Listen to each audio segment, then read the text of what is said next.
Hello and welcome to the Bite-Sized Gospel with Aneel Aranha. Today we will reflect on Matthew 10:21 to 23. Listen. Jesus said to his apostles, "Brother will betray brother to death, and a father his child. Children will rebel against their parents and have them put to death. You will be hated by everyone because of me, but the one who stands firm to the end will be saved. When you are persecuted in one place, flee to another.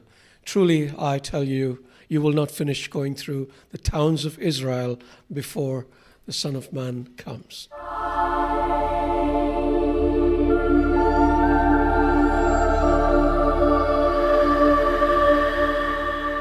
A few years ago, I was invited to give a retreat to a group of pastors in England.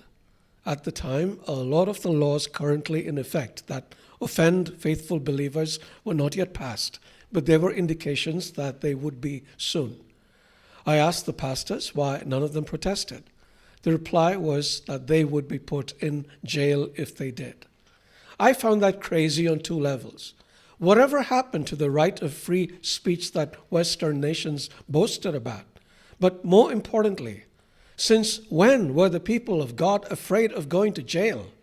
In the early days of the church, people were willing to die to safeguard what they believed.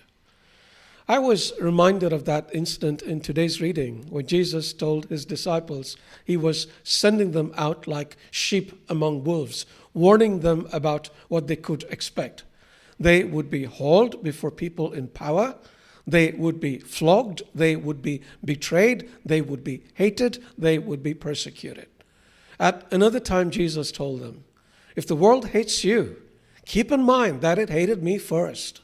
If you belong to the world, it would love you as its own. As it is, you do not belong to the world, but I have chosen you out of the world. That is why the world hates you." And then he continued, "Remember what I told you. A servant is not greater than his master. If they persecuted me, they will persecute you also." Now, why did Jesus warn them? Two reasons. One, naming the fear is the first step to being freed from fear. Two, and in this case it is the more important factor, there is the assurance of the reward that awaits the one who endures. Jesus says the one who endures to the end will be saved. "But I don't want to die," you say. I get it. It is a scary thing to look down the barrel of a gun. The threat of death is a powerful form of fear. The ability and willingness to kill is one of the most potent forms of power one man can exercise over another. But Jesus says, "Do not fear those who kill the body, but cannot kill the soul. Rather fear him who can destroy both soul and body in hell." Furthermore, let me remind you of something I've spoke about a few days ago. Death should hold no fear for the Christian because the Christian lives forever.